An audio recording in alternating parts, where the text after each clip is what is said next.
គ្រាន់តែជាលោកអាកាសប៉ុណ្ណោះញាប់ដៃញាប់ជើងធ្វើអីស្ងប់អារម្មណ៍បន្តិចទៅជំរាបសួរអ្នកដំណើរទាំងអស់គ្នា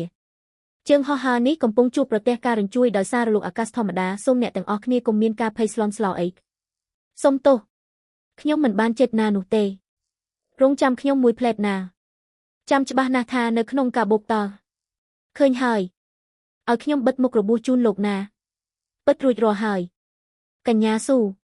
កៅអីចុះបង្អួចត្រូវបានរៀបចំរួចរាល់ហើយខ្ញុំនឹងជូនកញ្ញាទៅឥឡូវចាស់អរគុណលោកសម្រាប់រឿងមុននឹងក្មេងស្រីដែលស្អាតបរិសុទ្ធបែបនេះភាកច្រើនប្រកាសជាមិនចង់ពាក់ព័ន្ធជាមួយខ្ញុំទេបងពីរលោកគ្រូពេទ្យហ្វាងទូរស័ព្ទមករំលឹកថារឿងទៅពិនិត្យមុខរបួសឡើងវិញមិនអាចពន្យាពេលទៀតបានទេដឹងហើយបន្តិចទៀតកុំភ្លេចទៅយករកថ្នាំហើយត្រឡប់ទៅវិញត្រូវលេបថ្នាំឲ្យទាន់ពេលវេលាផងរឿងរ៉ាវត្រូវបានខ្ញុំខ្វាចចំដៃគាត់មិញនឹងវាមិនធ្ងន់ធ្ងរដល់ថ្នាក់នឹងទេដឹងដល់ថ្នាក់ត្រូវមកមន្ទីរពេទ្យដែរជួបគ្នាទៀតហើយហេតុអីបានជាអ្នកនៅទីនេះមិនស្រួលខ្លួនត្រង់ណាលោកគ្រូពេទ្យប្រាប់ថាជារឿងតូចតាចទេគ្រាន់តែបើកថ្នាំបន្តិចបន្តួចត្រឡប់ទៅសម្រាប់បន្តិចជាហើយចុះលោកវិញមិនក៏មកមន្ទីរពេទ្យដែរឬមួយរបួសនៅលើដៃធ្ងន់ធ្ងរណាស់ធ្ងន់ធ្ងរខ្លាំងណាស់ធ្ងន់ធ្ងរដល់ថ្នាក់ចិត្តបាត់បង់ជីវិតទៅហើយបងយ៉ានចាប់ផ្ដើមបន្លាចក្មេងស្រីគេទៀតហើយថ្លៃព្យាបាលថ្លៃបំពន់សុខភាពនិងថ្លៃខាតបង់ពេលវេលាធ្វើការទាំងអស់ហ្នឹងគឺដកចេញពីក្នុងកាតនេះចុះគួរឲ្យចាប់អារម្មណ៍តើលេខសម្ងាត់លេខសម្ងាត់កាតលេខ536ដងតាមពិតគាត់ឈ្មោះឈីសៀនសោះរងចាំខ្ញុំនៅទីនេះរងចាំគាត់តើត្រូវចាំដល់ពេលណាទៀតមិនក៏មិនទាន់ចេញមកទៀតបើកឡានមកទីនេះទូរស័ព្ទដៃធ្វើអីហ្នឹងលេខទូរស័ព្ទរបស់ខ្ញុំប្រសិនបើរបួសនេះបន្សល់ទុកស្នាមសន្លាក់អ្នកត្រូវតែទទួលខុសត្រូវឲ្យទទួលខុសត្រូវយ៉ាងម៉េចអញ្ចឹងយកខ្លួនមកសងទៅឲ្យទទួលខុសត្រូវយ៉ាងម៉េចអញ្ចឹងយកខ្លួនមកសងទៅមើលទៅមនុស្សលោកនេះរូបរាងសង្ហាសមរម្យដែរហេតុអីបានជានិយាយពាក្យសម្ដីមកមិនថ្លៃថ្នូរបន្តិចសោះអញ្ចឹងលោកគ្រូពេទ្យប្រាប់ថាមុខរបួសនេះអាចនឹងបន្សល់ទុកស្នាមសន្លាក់ទោះជាខ្ញុំមិនបានប្រកបបរកស៊ីដោយប្រើទម្រង់មុខមែនពិតប៉ុន្តែដៃទាំងគូនេះមានប្រយោជន៍ច្រើនណាស់សម្រាប់ខ្ញុំចុះលោកចង់យ៉ាងម៉េចថ្លៃព្យាបាលខ្ញុំបានបង់ឲ្យរួចហើយចំណែកការសងជំងឺចិត្តបន្តបន្ទាប់ទៀតក៏អាចនិយាយគ្នាបានដែរឲ្យតែជាសំណើសមរម្យចង់សម្ដៅលើកញ្ញាស៊ូត្រូវមកនៅថែរក្សាខ្ញុំផ្ទាល់ដៃរហូតដល់មុខរបួសនេះជាសះស្បើយទាំងស្រុងខ្ញុំរវល់ខ្លាំងណាស់គ្មានពេលវេលាទេអូអញ្ចឹងមានន័យថាកញ្ញាស៊ូមិនចង់ទទួលខុសត្រូវទេមែនទេផ្ញើអាសយដ្ឋានមកឲ្យខ្ញុំមកចូលមកនេះយ៉ាងម៉េចដែរឆ្ងាញ់ទេល្មមហូបកើតឃើញហូបឡើងឆ្ងាញ់មាត់ហើយនៅមាត់រឹងទៀតចាំលើកក្រោយខ្ញុំធ្វើម្ហូបអាក្រក់ស៊ីជាងនឹងឲ្យហូបម្ដងមិញអ្នកថាអីគ្មានអីទេខ្ញុំថាសូមពិសាឲ្យឆ្ងាញ់ណាបើមិនឆ្អែតចាំខ្ញុំធ្វើជូនថែមទៀតកញ្ញាស៊ូចង់ឲ្យខ្ញុំហូបណែនពោះស្លាប់ដើម្បីទេស៊ូជាយុគមានការអីបងលោកតាមានប្រសាសន៍ថាឲ្យបងរៀបចំខ្លួនជីស៊ូនឹងមកដល់ក្រុងយុនឆឹងសប្តាហ៍ក្រោយនេះហើយលើកនេះលោកតាមកចត់ណាស់គាត់ប្រាប់ឲ្យបងនិងជីស៊ូរក្សាទំនាក់ទំនងសាងមនោសញ្ចេតនានឹងគ្នាឲ្យបានល្អរួចរៀបការនៅចុងឆ្នាំនេះតែម្ដងប្រាប់លោកតាទៅឲ្យគាត់លុបគំនិតនេះចោលចោះរឿងរបស់ខ្ញុំមិនបាច់ឲ្យគាត់មកចាត់ចែងទេបងតូចជាមួយលោកតាមិនឈ្នះទេជីស៊ូនាងអំបាញ់មិញខ្ញុំគឺថាចានខ្ញុំលាងរួចរាល់ហើយលោកសម្រាប់បានឆាប់ណាខ្ញុំសុំលាត្រឡប់ទៅមុនហើយមិនក៏នាងមកទីនេះឬអាឆឹងប្រាប់ថាលោកមិនទាន់បានហូបបាយល្ងាចខ្ញុំក៏បានរងាស់បោខ្លះមកឲ្យលោកសាក់ភ្លក់មើលទៅលោកគ្រូពេទ្យប្រាប់ថាមុខរបួសរបស់លោកកំពុងស្ថិតក្នុងដំណាក់កាលជាសះស្បើយហូបបាយឲ្យបានច្រើនទើបអាស្រ័យខ្លួនលូតលាស់ល្អណាស់នាងកំពុងតែសើចចំអកឲ្យខ្ញុំមែនទេញឹមហើយអញ្ចឹងទើបត្រូវតខ្ញុំមិនមែនចេតនាទេមិញនេះគឺស៊ូជាយុគខ្ញុំស្រឡាញ់នាងលោកថាម៉េចខ្ញុំថាក្រោមខ្ញុំស្រឡាញ់នាងខ្ញុំចង់ឲ្យនាងនៅក្បែរខាងខ្ញុំឡើងពីជួរនេះជាកូនរបស់ខ្ញុំនឹងឈីយ៉ានមែនទេខ្ញុំត្រូវតែប្រាប់គាត់ឥឡូវនេះនាងគឺជាស៊ូជាយូមែនទេលោកជានរណាចូលមកដោយរបៀបណាខ្ញុំឈ្មោះឈឺហឹងជាប្អូនប្រុសរបស់ឈីយ៉ានគាត់មិនដែលលើកឡើងពីរឿងគ្រួសារគាត់ប្រាប់នាងទេមែនទេ លោកមកជួបខ្ញុំមានការអីមនុស្សរបស់អំបូរជីកំពុងតែតាមសម្លឹងមើលនាងហើយចាក់ចេញពីក្រុងយួនឆឹងទៅនាងនៅទីគាត់ធ្លាប់ប្រាប់ថាគាត់មិនបណ្ដោយឲ្យខ្ញុំមានរឿងអីជាដាច់ខាតនាងទុកចិត្តគាត់ដល់ថ្នាក់ហ្នឹងចុះនាងធ្លាប់គិតទេថាការទុកចិត្តគាត់ត្រូវផ្លាស់ប្ដូរដោយការលះបង់ឧទាហរណ៍ដូចជាលែងខ្ញុំនាងមានផ្ទៃពោះហើយយកមកឲ្យខ្ញុំវិញខ្ញុំកាន់ទុកជំនួសនាងសិនរឿងមានផ្ទៃពោះនេះកុំទាន់ប្រាប់ឈីយ៉ានអីហេតុអ្វីនាងគិតថាលោកតានៅក្នុងផ្ទះនឹងអនុញ្ញាតឲ្យស្រីធម្មតាម្នាក់មានផ្ទៃពោះជាមួយអ្នកបន្តវេនអញ្ចឹងឬពួកគាត់មានតែគិតថានាងចង់យកកូនមកធ្វើជាចំណាប់ខ្មាំងគៀបសង្កត់ឈីយ៉ានប៉ុណ្ណោះដូច្នេះហើយទើបនាងកាន់តែត្រូវការពារគាត់ខ្ញុំនឹងចាត់មនុស្សឲ្យជូននាងចេញទៅផែនការត្រូវរំកិលមកមុនកំណត់ទៅប្រលានយន្តហោះកញ្ញាក្រោមលោកត្រឡប់មកវិញហើយឬនៅពេលនេះលោកនៅក្នុងបន្ទប់ធ្វើការខ្ញុំមិនរៀបការជាមួយជីស៊ូជាដាច់ខាតឲ្យលោកតាមកចត់លុបគំនិតនេះចោលចោះទំនិញមួយបាច់នោះខ្ញុំអាចមិនយកក៏បានខ្ញុំយល់ហើយខ្ញុំនឹងត្រឡប់ទៅចាត់ចែងដោយផ្ទាល់មានការរឿងអីមែនទេលោកចិត្តត្រូវចាក់ចេញទៅហើយមែនទេនៅផ្ទះមានការខ្លះត្រូវឲ្យខ្ញុំត្រឡប់ទៅដោះស្រាយយូរប៉ុណ្ណាដែរមិនយូរប៉ុន្មានទេចាំខ្ញុំត្រឡប់មកវិញខ្ញុំនឹងរៀបចំពិធីផ្លូវការមួយសងនាងវិញចាំលោកត្រឡប់មកវិញខ្ញុំក៏មានរឿងភ្ញាក់ផ្អើលប្រាប់លោកដែរឡសូមទោសលេខទូរស័ព្ទដែលលោកអ្នកកំពុងហៅមិនមានអ្នកទទួលឡើយសូមហៅម្ដងទៀតនៅពេលក្រោយកញ្ញាស៊ូខ្ញុំគឺជីស៊ូកញ្ញាស៊ូខ្ញុំគឺជីស៊ូខ្ញុំគិតថាឈីយ៉ានប្រហែលជាធ្លាប់និយាយរឿងខ្ញុំប្រាប់នាងហើយមែនទេនាងមានការអីខ្ញុំនិងអាយ៉ានចិត្តរៀបការជាមួយគ្នាហើយពួកយើងសំស្របគ្នាសពបែបយ៉ាងនាងគ្រាន់តែជាអតីតកាលដ៏ទើសភ្នែកមួយដែលគាត់មិនហ៊ានលើកមកបង្ហាញមុខគេប៉ុណ្ណោះគាត់ធុញទ្រាន់នឹងមិនអាចទេខ្ញុំត្រូវតែស្ដាប់ចេញពីមាត់គាត់ដោយផ្ទាល់ចេញពីមាត់គាត់ដោយផ្ទាល់ទាំងនេះសុទ្ធតែជាការបោកប្រាស់របស់លោកមែនទេទូជាយូគឺជាចំណុចខ្សោយរបស់ឈីយ៉ានហើយក៏ជាឧបសគ្គដ៏ធំបំផុតសម្រាប់អាពាហ៍ពិពាហ៍គ្រួសារយើងទាំងពីរធ្វើឲ្យនាងបាត់ខ្លួនទៅមានផលចំណេញទាំងខាងអ្នកនិងខាងខ្ញុំ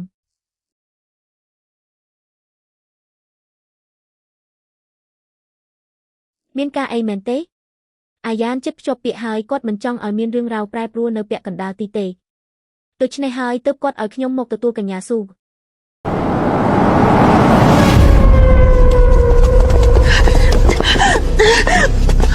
ឲ្យតែនាងព្រមសហការរំលូតកូននេះចោលដោយសម្រួលខ្ញុំធានាថានឹងឲ្យនាងចាក់ចេញទៅដោយសុវត្ថិភាព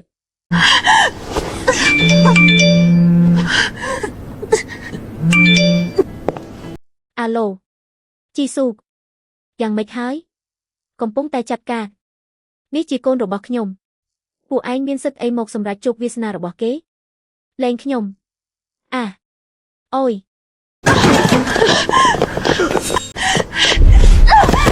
ឈីយូ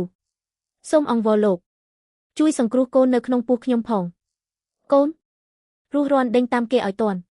ទាំងម្ដាយនិងកូនមិនមានគ្រោះថ្នាក់អ្វីទេគាត់គ្រាន់តែភ័យតក់ស្លុតបន្តិចប៉ុណ្ណោះសម្រាប់បន្តិចនឹងជាវិញហើយមនុស្សរបស់ខ្ញុំឃើញឯងនាំស៊ូជីយូចេញទៅប្រសិនបើបងពីដឹងថាស៊ូជីយូកើតរឿងគាត់ច្បាស់ជាឈួតមិនកូននោះខ្ញុំបាននាំនាងទៅរំលូតចោលហើយខ្ញុំនឹងឲ្យប្រាក់នាងមួយចំនួនហើយឲ្យនាងបាត់មុខរហូតខ្ញុំនឹងឲ្យប្រាក់នាងមួយចំនួនហើយឲ្យនាងបាត់មុខរហូតនាងភ្ញាក់ហើយឬកូនមិនមានអីទេរឿងរ៉ាវថ្ងៃនេះមិនមែនកើតឡើងតែម្ដងនេះទេការដែលបងប្រុសធំរបស់ខ្ញុំមកលេចមុខនៅទីនេះក៏មានការយល់ព្រមពីលោកតាមកចត់ដែរតាមកលល្បិចនិងអំណាចរបស់ពួកគាត់មិនបណ្ដោយឲ្យនាងបង្កើតកូននេះមកឡើយចាក់ចេញពីបងពីរបស់ខ្ញុំទៅហើយកុំបង្ហាញមុខនៅទីនេះទៀតអី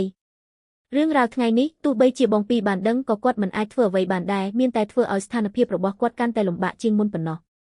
ពេលនេះសូម្បីតែរឿងផ្ទាល់ខ្លួនគាត់មិនអាចសម្រេចចិត្តបានផងតើឲ្យគាត់ការពារនាងដោយរបៀបណាដូច្នេះប្រសិនបើនាងស្រឡាញ់បងពីមែនចាក់ចេញពីគាត់ទៅកុំបង្ហាញមុខទៀតអីរឿងកូនខ្ញុំនឹងជួយលាក់បាំងឲ្យនាងបងពីសង្ឃឹមថាពេលបងដឹងការពិតបងនឹងមិនបន្ទោសខ្ញុំទេខ្ញុំមិនចង់ឃើញបងបាត់បង់គ្រប់យ៉ាងដោយសារតែស្រីម្នាក់នោះឡើយអាយ៉ានតើខ្ញុំគួរធ្វើបែបណាទៅ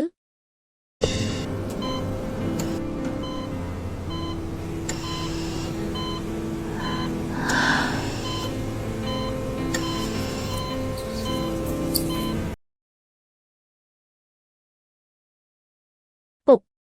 កូន ចូលក្នុងផ្ទះទៅផ្ទះយើងមិនសូវធំប៉ុន្មានទេប៉ុន្តែល្មមអាចរស់នៅបានកូនសម្រួលអារម្មណ៍បង្កើតកូននេះមកចោះចាំពុកជួយចិញ្ចឹមបីបាច់ថែរក្សាយ៉ាងណាក៏ពុកចូលនិវត្តន៍ទៅហើយគ្មានការងារអីត្រូវធ្វើដែរ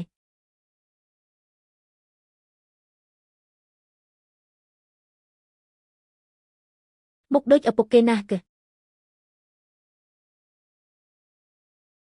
មុខដូចឪពុកគេណាស់តាក់ឈ្មោះឲ្យកូនទៅស៊ូនាននាងក៏ដែលមកពីពាក្យថានឹកអាឡោះអាឡៃមិនអាចបំភ្លេចបានរីករាយថ្ងៃខួបកំណើត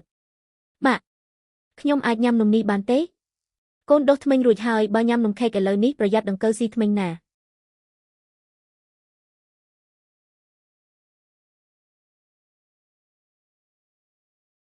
ឈីយូតើលោកសុខសប្បាយទេ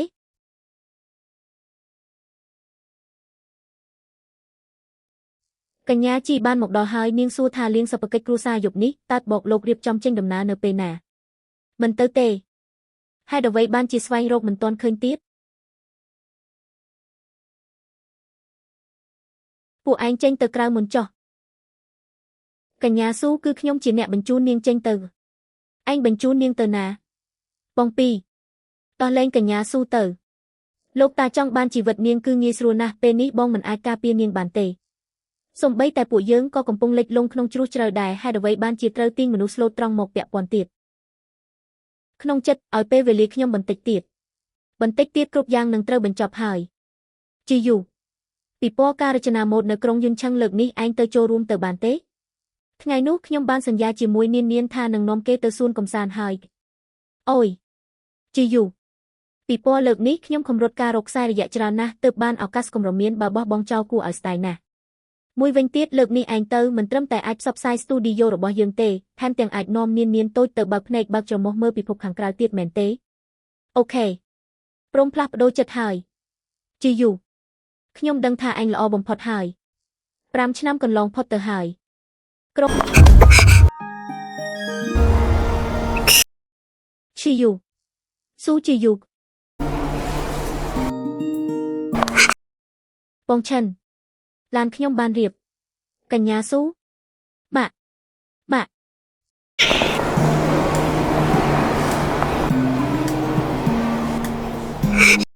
ធ្វើម៉េចទៅម៉ាក់ក្នុងចិត្តធ្វើម៉េចទៅដាច់ខាតមិនអាចឲ្យគេដឹងបានទេស៊ូជីយូ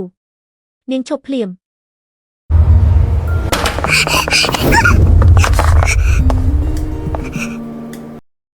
ស៊ូជីយូខ្ញុំសុំទោសពូហេតុអ្វីបានជាពូធ្វើឲ្យម៉ាក់យំនេះគឺជាកូនរបស់ពួកយើងមែនទេនាននេះគឺជាពុករបស់កូនណានេះជាកូនប្រុសរបស់លោកគេឈ្មោះស៊ូនានកលោកពុកជីយូអរគុណនាងណាស់5ឆ្នាំមកនេះគេមិនដែលមើលខ្ញុំដោយកែវភ្នែកបែបនេះសោះជីយូពួកឯងកុំសង្ឃឹមថានឹងបាននៅជុំគ្នាឲ្យសោះកូនឈ្មោះស៊ូនានមែនទេបាត់ត្រូវហើយនាងក៏ដែលមកពីពាក្យថានឹកអាឡោះអាឡៃមិនអាចបំភ្លេចបានកូនឈ្មោះស៊ូនានមែនទេបាត់ត្រូវហើយនាងក៏ដែលមកពីពាក្យថានឹកអាឡោះអាឡៃមិនអាចបំភ្លេចបានចិញ្ចៀនរបស់ពូមួយនេះហេតុអ្វីមានចម្លាក់រូបដូចគ្នានឹងខ្សែជើងរបស់ម៉ាក់ចឹងមានរឿងអីហ្នឹងចិញ្ចៀនមួយវងនោះនាងនៅតែរក្សាទុកវារហូតនានពួកយើងត្រូវត្រឡប់ទៅផ្ទះវិញហើយយប់នេះអាចជួបគ្នាបន្តិចបានទេតែពីរអ្នកខ្ញុំនិងនាងចិញ្ចៀនមួយវងនោះនាងនៅតែរក្សាទុកវារហូតចាស់ចុះឥឡូវនេះលោកចង់យកវាត្រឡប់ទៅវិញមែនទេស៊ូជីយូហេតុអ្វីបានជានាងមិនប្រាប់ខ្ញុំពីរឿងមានផ្ទៃពោះមកពីខ្ញុំរកលោកមិនឃើញ5ឆ្នាំមកនេះតើនាងរស់នៅយ៉ាងម៉េចដែរ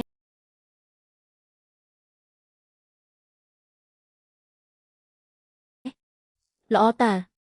ចុះលោកវិញមិនល្អទេ5ឆ្នាំមកនេះគ្រប់ពេលវេលាខ្ញុំតែងតែនឹកដល់នាងរហូតប៉ុន្តែ លោកបានរៀបការជាមួយនាងហើយតើមែនទេខ្ញុំនឹងនាងគ្រាន់តែជាប្តីប្រពន្ធលើក្រដាសប៉ុណ្ណោះ5ឆ្នាំមកនេះសូម្បីតែដៃនាងក៏ខ្ញុំមិនដែលប៉ះពាល់ផងកាលនោះខ្ញុំត្រូវលោកតាចាប់ឃុំទុកនៅផ្ទះចាស់ទើបខ្ញុំព្រមរៀបការតាមការផ្សំគុំជាយូ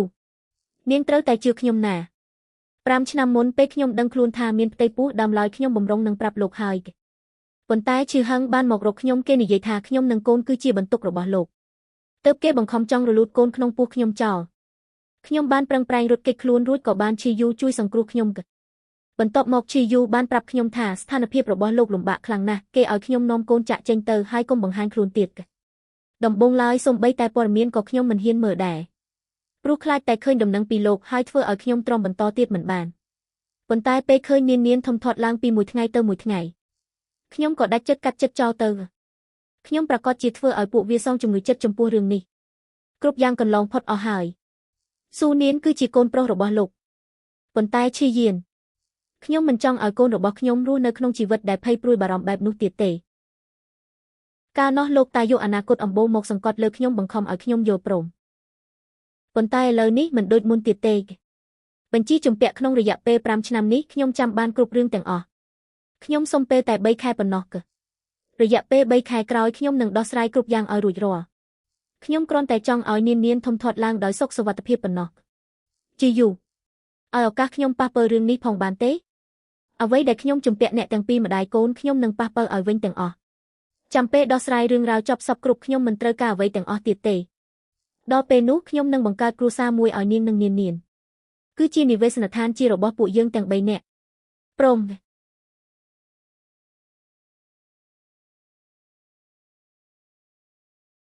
រឿងកាលពី5ឆ្នាំមុនឯងមានអ្វីត្រូវបកស្រាយទេតើឯងចង់ស្ដាប់ការបកស្រាយបែបណាអ្វីដែលខ្ញុំធ្វើការនោះគឺដើម្បីអំបូរត្រកូលឈឺឆាយទាំងអស់ខ្ញុំមើលទៅឯងខ្លាចថាលោកតាស្លាប់ទៅម៉ាក់របស់ឯងត្រូវគេដេញចេញពីត្រកូលឈឺទើបប្រញាប់ប្រញាល់ទៅតោងទាមត្រកូលជីជេវិញទេតាឯងប្រហែលជាមិនគិតថាឲ្យតែយកចិត្តជាឈឺបាននោះត្រកូលជីនឹងជួយជ្រោមជ្រែងឲ្យឯងឡើងកាន់អំណាចនោះទេដឹងឯងសាកគិតមើលប្រសិនបើលោកតាយកភស្តុតាងទាំងនេះទៅមើលតើលោកតានឹងដេញឯងនិងម៉ាក់ឯងចេញពីផ្ទះដែរឬទេតើបងចង់ធ្វើអ្វីឲ្យប្រាកដនឹងការដែលឯងបញ្ជូនគេឡើងក្រេវះកាត់កាលពីឆ្នាំនោះឯងច្បាស់ជាមិនដែលគិតថានឹងមានថ្ងៃនេះទេមែនទេរឿងកាលនោះលោកតាក៏បានយល់ព្រមស្ងាត់ដែរតើអញ្ចឹងចុះចង់សាកសួរលោកតាមើលពេលនេះទេថាតើគាត់អាចការពារឯងបានឬក៏អត់បងពីរយ៉ាងណាក៏ខ្ញុំជាប្អូនប្រុសរបស់បងដែរតើបងចង់បានយ៉ាងម៉េចឲ្យប្រាកដរឿងខាងត្រកូលជីខ្ញុំនឹងដោះស្រាយចំណែកឯរឿងជំពាក់របស់ឯងខ្ញុំក៏អាចមិនប្រកាន់ទោសពេកដែរប៉ុន្តែឯងត្រូវធ្វើរឿងពីរយ៉ាងទី1រៀបរាប់រឿងរ៉ាវកាលពីឆ្នាំនោះឲ្យច្បាស់លាស់ឥតលាក់លៀមទី2រាល់ខ្លឹមសារនៃការតាក់ទងរវាងយេស៊ូនិងឯងនាពេលថ្មីនេះត្រូវចម្លងផ្ញើមកឲ្យខ្ញុំទាំងអស់5ឆ្នាំមុនយេស៊ូបានទូរស័ព្ទមកខ្ញុំចិត្តដល់ពេលហើយឲ្យពេលខ្ញុំបន្តិចទៀតខ្ញុំនឹងទារបញ្ជីជំពាក់ទាំងប៉ុន្មានមកទូទាត់ឲ្យស្អាតបាត់ទាំងអស់ថ្ងៃនេះនៅសាលាមតៃអសប្បាយទេកូននាងថ្ងៃនេះពួកយើងរៀនគូររូបកូនបានគូររូបផ្កាឈូករត់យ៉ាងធំមួយលោកខានេះជាកូនប្រសារថ្មីមែនទេសង្ហាម្លេះជំរាបសួរអ្នកមីងប្រញាប់ទៅនាងនិងស៊ីយូកំពុងតែរងចាំញ៉ាំបាយហើយមានរបស់ល្អបរោះសង្ហាយ៉ាងនឹងហេតុអ្វីកាលមុនមិននាំមកបង្ហាញឲ្យអ្នកទាំងអស់គ្នាមើលបរោះសង្ហានឹងជានរណាណែណាបានហើយកុំលេងសាច់អីស្នាដៃចនាត្រូវប្រគល់នៅសប្តាហ៍ក្រោយហើយឈប់លេងក៏បានគឺស៊ីយូនាងមិនបានបង្ហាញហាញមុខមកតតែសោះឈីឆែនក្នុងពេលដែលបងមិនព្រមមកក្បែរអូនទេនោះទៅក្បែរគេជាមួយគ្នាទៅ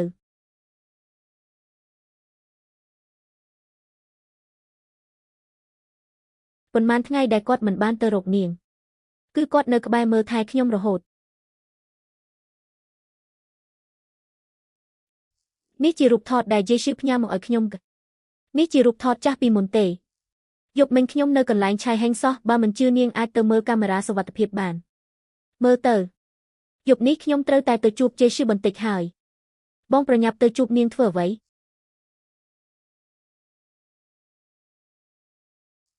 ខ្ញុំគ្រាន់តែទៅជែករឿងលេងលេះជាមួយនាងតែប៉ុណ្ណោះអូនកុំបារម្ភអីខ្ញុំមិនបណ្ដោយឲ្យខ្លួនឯងកើតអ្វីឡើយប៉ុន្តែបងលោកពុកមកជូនកូនទៅសាលារៀនចាំខ្ញុំណា ខ្ញុំនឹងប្រញាប់ត្រឡប់មកទទួលអ្នកទាំងពីរទៅផ្ទះវិញឲ្យឆាប់ជាឆែនលើកនេះតើខ្ញុំអាចរងចាំបងត្រឡប់មកវិញបានពិតមែនទេ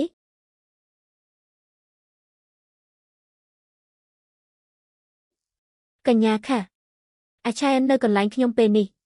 ពួកយើងមកជែកគ្នាទៅជេស៊ីវកុំភ័យបារម្ភអីខ្ញុំគ្រាន់តែអញ្ជើញគាត់មកផឹកតែមួយកែវប៉ុណ្ណោះគាត់មកជួបខ្ញុំដើម្បីជែករឿងលេងលះតែគាត់មិនព្រមផឹកតែរបស់ខ្ញុំសោះខ្ញុំក៏មានតែខាត់គាត់ឲ្យនៅទីនេះដើម្បីជែកគ្នាសារជាថ្មីតើនាងចង់យ៉ាងម៉េចទើបព្រមដោះលែងគាត់កងផ្លូវកំពុងផែហ្គាបៀឃ្លាំងចាស់លេខ3នាងត្រូវមកម្នាក់ឯងកុំឲ្យអ្នកណាម្នាក់ដឹងឲ្យសោះបើនាងហ៊ាននាំមនុស្សមកឬប្រាប់អ្នកណាម្នាក់នោះរបួសនៅលើខ្លួនរបស់គាត់ខ្ញុំនឹងបន្ថែមពីលើនឹងប៉ុន្មានកន្លែងទៀតតើឲ្យខ្ញុំជឿបានយ៉ាងម៉េចថាឆែននៅរស់ពេលនេះខ្ញុំនឹងទៅ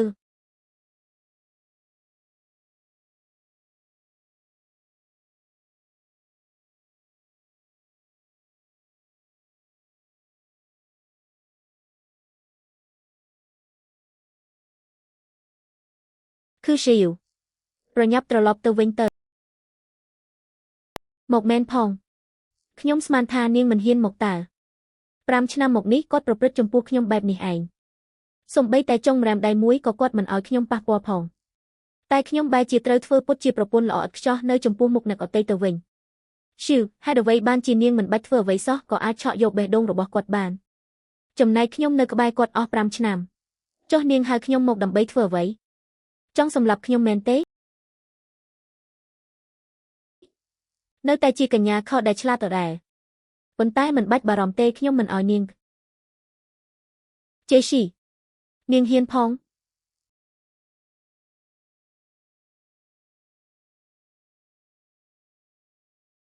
អាស្រ័យលើអ្វីទើបនាងគិតថាយើងនឹងស្ដាប់បង្គាប់មិនមែនមានតែនៅផ្ទះនាងទេសូម្បីតែនៅសាលាម្ដាយឲ្យក៏មានមនុស្សរបស់ខ្ញុំដែរ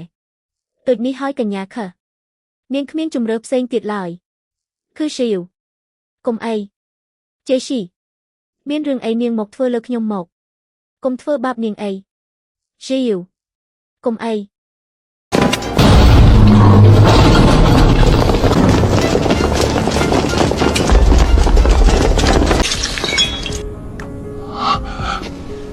លោកចេញឈាមជាឆែនខ្ញុំស្អប់លោកគឺលោកហើយដែលបំផ្លាញខ្ញុំ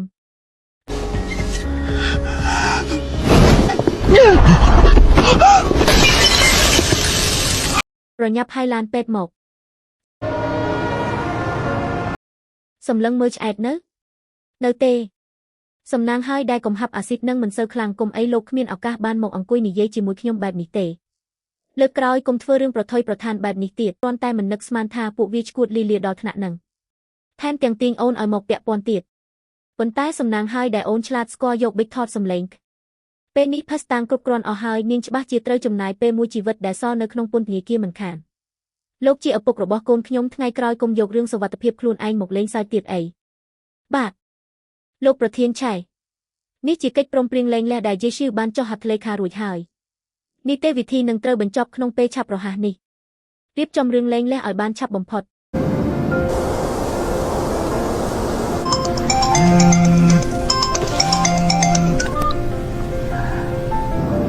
ចុះមកក្រោមមកមានរឿងអីចាំនិយាយគ្នានៅថ្ងៃស្អែកមិនបានទេតែឥឡូវនេះបងចង់ជួបអូន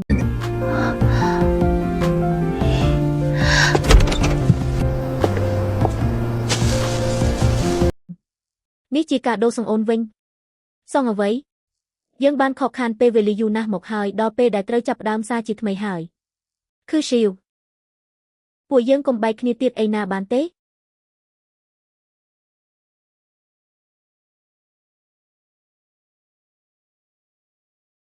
្សែក្រហមមុននោះចាស់ពេកហើយដូរមួយដែលមាំជាងនេះវិញត្រឡប់ទៅផ្ទះវិញទៅថ្ងៃស្អែកចាំរៀបចំអីវ៉ាន់សាលាម្ដាយរបស់នាងញ៉ានបងបានរកមើលរួចហើយតើពីផ្ទះយើងទៅដើរតែ10នាទីទេបងរើសសាលាម្ដាយឲ្យរួចរាល់ទៀតផងបងរងចាំអស់រយៈពេល5 ឆ្នាំហើយជាឆែណាក់អរគុណបងណាស់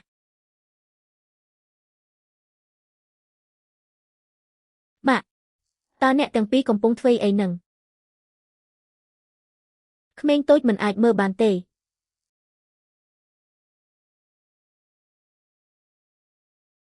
លោកតា តើពួកគាត់កំពុងស្រឡាញ់គ្នាមែនទេ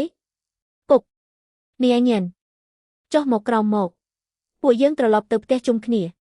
មិនមែនថារៀបចំអីវ៉ាន់សិនទៅទេអីចាំខ្ញុំផងរត់យឺតបន្តិចប្រយ័ត្នដួលអរគុណបងណាស់ឈីឆែនបានបង្ហាញខ្លួននៅក្នុងរដូវក្តៅដ៏ស្រស់បំព្រងមួយនោះចប់រឿង